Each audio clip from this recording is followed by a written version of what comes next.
T'es arrivé dans une ville nouvelle. Oui. Qu'est-ce qui était nouveau? Qu'est-ce que t'as découvert de nouveau? Dans la ville nouvelle? Ouais. À tes débuts et plus tard après. Qu'est-ce qui était à Bandoufle en 79? Il n'y a rien? Tu fais tes courses à Évry? Ouais, je mets mes courses à Et c'est Évry. une ville à l'américaine, ça te fait rêver ou Je bouffais souvent au Novotel d'Évry qui servait une salade jusqu'à minuit. Ouais. Donc comme je finissais mon boulot en général à 11h30, j'arrivais juste au Novotel pour bouffer la petite salade avant de repartir. Ouais. Et je dormais souvent sous le lavabo de la maison de quartier. Et tu avais l'impression que c'était une vie qui n'était pas celle de Paris? Qu'est-ce qui était particulier? C'était un truc en pleine explosion. Et ça t'excitait ça que ça? Mais oui, que ça- c'était excitant, il y avait tout à faire. Il y Et avait tu pas de peux culture, décrire un peu? Il n'y avait pas de culture, il n'y avait rien, il n'y avait pas d'animation, il n'y avait que dalle. Mais je me souviens, j'ai refait en 79, en 80, j'ai fait le premier carnaval de la ville nouvelle, ça n'existait pas. Donc avec des chars, avec des gens maquillés, avec des fleurs en papier, avec des majorettes, etc. Il y avait Ça encore n'existait pas Évry dans le- Animation sur l'Agora? Il y avait des maisons de quartier qui connaissaient Il y avait des un peu? pseudo-animations qu'à l'époque un dénommé Baudouin, maire adjoint, essayait de faire. Oui. Bah oui, il y avait Bagnols dans l'équipe, il y avait Ouais, Maz, ouais. il y avait tous Ah les ouais, gens qui sont Pierre toujours là. Maz, ouais, avec qui j'ai fait pas mal de choses à l'époque aussi. Voilà, et donc le lien Bandoufle-Évry se faisait ou c'était deux mondes différents? Moi, je l'avais fait, mais c'était une guerre politique énorme entre Marcy, qui était très placé, très à droite, et Guyard Co, qui était à gauche. D'accord. Et donc c'était la guerre. Et donc justement, moi j'ai profité de ça, puisque Marcy n'avait qu'une idée, c'est de faire la nique à Évry au niveau de la culture. Donc ils sont tombés sur un mec qui était prêt à faire plein de choses, donc je l'ai fait quoi. Et ce qui était nouveau, t'es venu habiter à Bandoufle, à Évry Alors ça a été compliqué, Marcy au bout d'un moment m'a filé un logement que je payais très cher à Bandoufle. Et sinon non. Et alors ce qui était nouveau, c'est aussi la vie, je disais à l'américaine, les ciné, les bowling, Ah oui, ça le c'était... centre commercial, ça te fait rêver parce que t'es tout jeune Alors ou moi ça me fait pas du tout rêver, parce que le centre commercial j'y mettais sans doute pas les pieds. le théâtre ici, non? Le théâtre j'y mettais pas trop les pieds non plus, parce qu'à l'époque c'était un théâtre très élitique, très intelligent. Moi je faisais plutôt venir des petites pièces de théâtre dans ma maison de quartier, Oui. pour que les gens justement accèdent au théâtre de proximité. Et en même temps que je faisais des pièces de théâtre, je faisais aussi des matchs de catch. Dans la maison de quartier? Au gymnase. Toujours à Bandoufle? Toujours à Bordeaux. Et je participais en tant que catcheur d'ailleurs. Je m'appelais Fifi Brin d'Acier quand j'étais gentil et Dr Von Braun quand j'avais un masque de méchant. Il y a quelques vidéos qui circulent sur internet comme ça. J'espère bien. Ouais. Ouais. Si, il y en a eu. Et t'as l'impression d'avoir participé à cette expérience de nouveauté? Ah, non seulement j'ai participé, mais je l'ai même créé. Sur la ville nouvelle, tu Sur la trouves ville nouvelle. qu'il y a quelque chose, la culture a changé à Bandoufle entre c'est clair, une parce que logique moi- de campagne et... C'est clair parce que moi j'ai beaucoup monté d'animation, d'implication. C'est-à-dire que j'impliquais la population au maximum dans les actions. Donc on a fait des trucs de fou, des soirées cabaret à 900, 1000 personnes, avec le club de tennis qui se déguisait en majorette, avec plein de trucs qui faisaient que la population participait au vivre ensemble. Oui. Parce que Jacques Guyard est bien repéré de ma part d'ailleurs.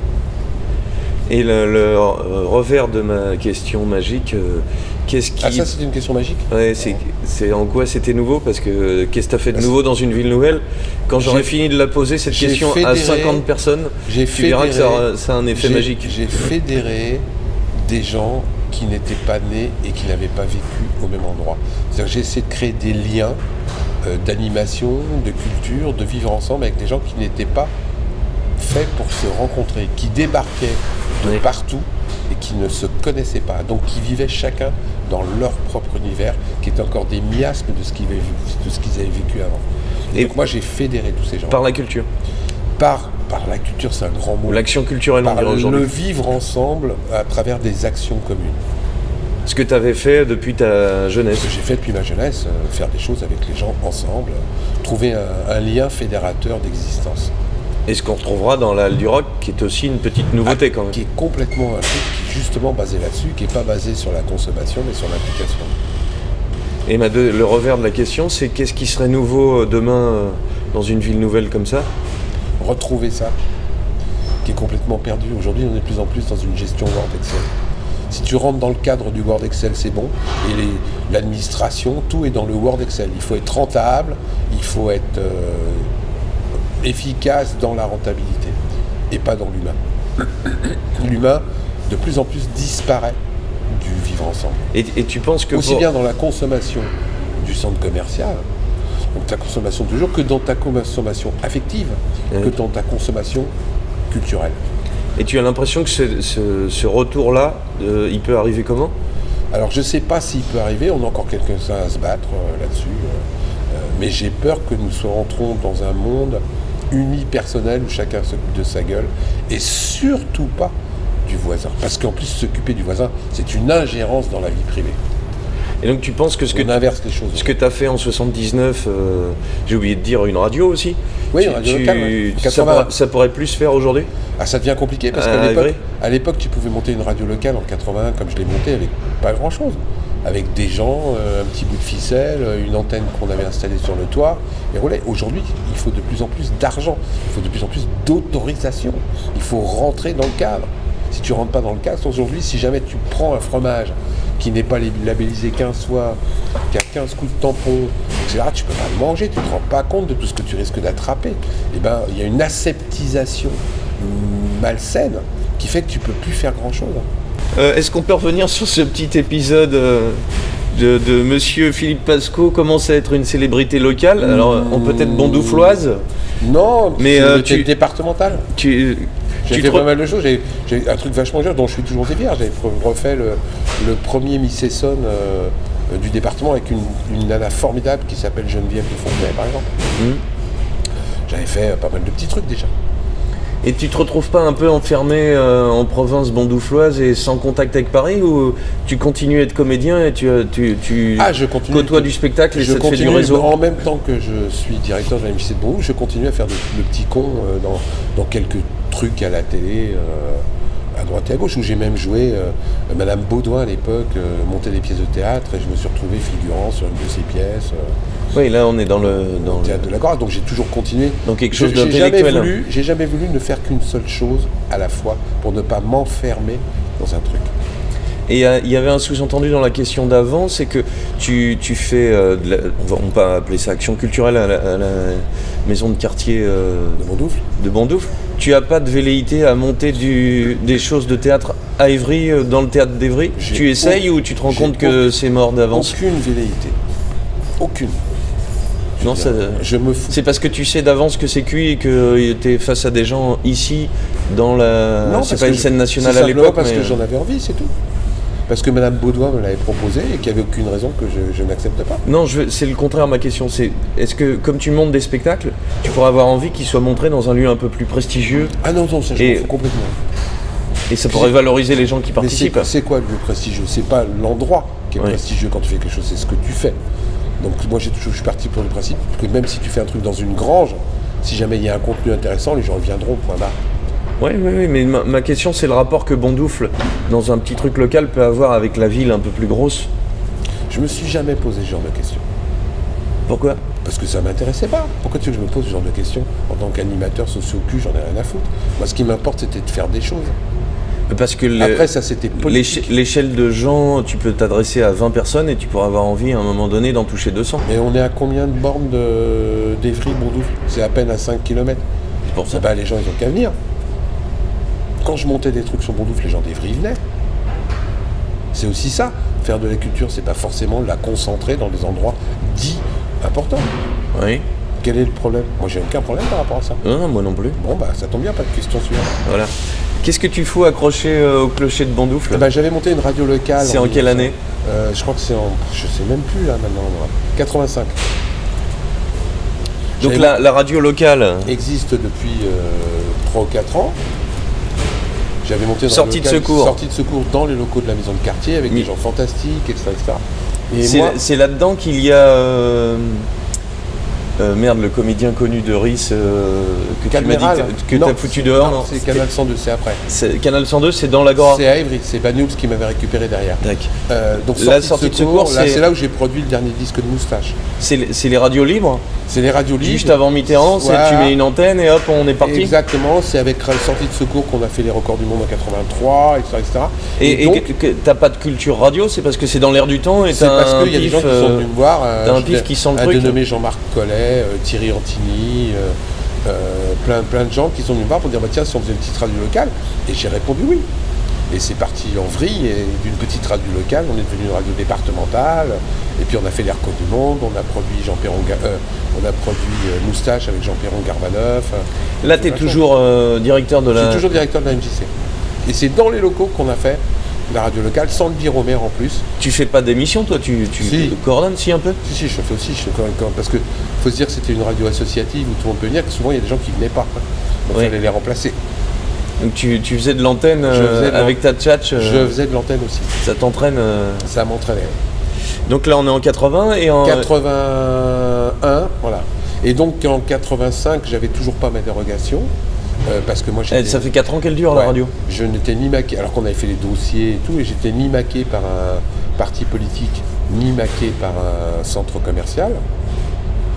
Et donc j'ai décidé de faire une grève de la faim dans une caisse en haut du clocher de l'église pour qu'on nous accorde la dérogation, ce qu'on nous a donné au bout de 12 jours.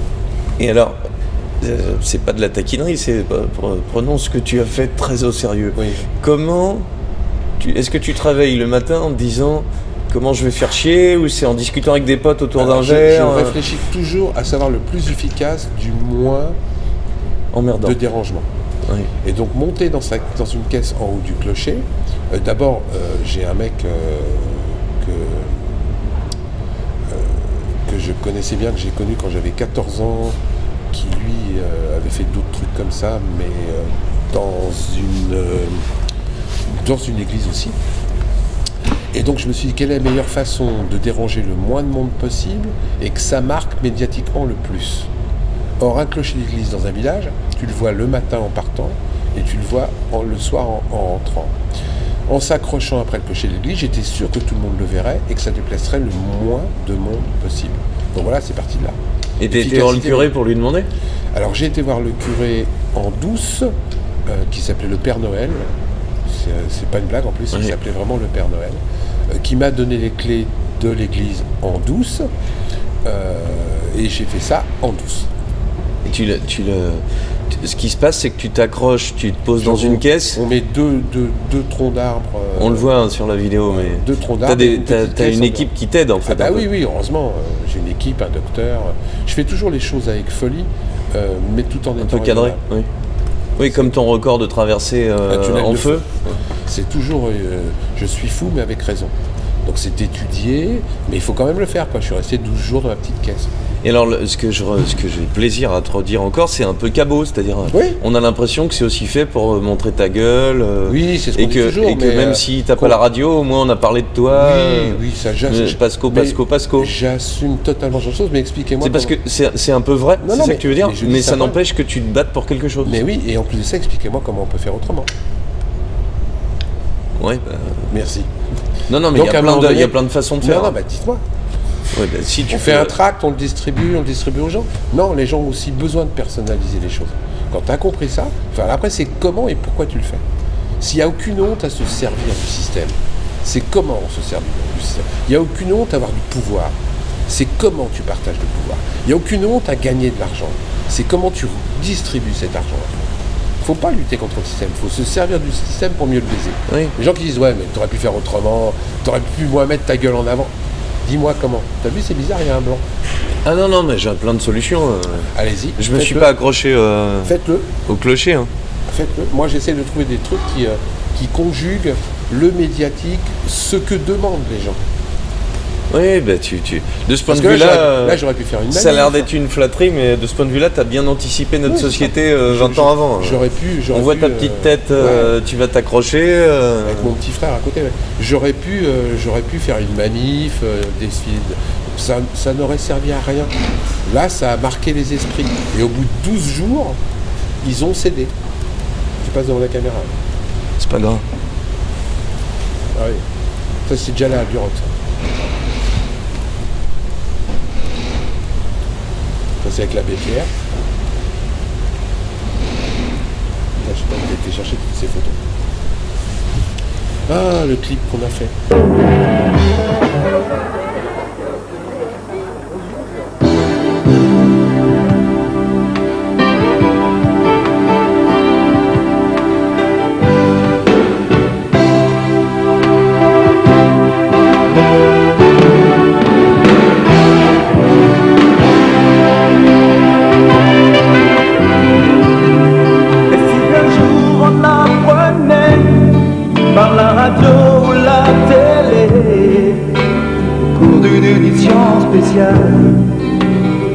va bien, ce serait génial. Sur les journaux, même l'entre-moi imprimerait des mots pleins d'espoir.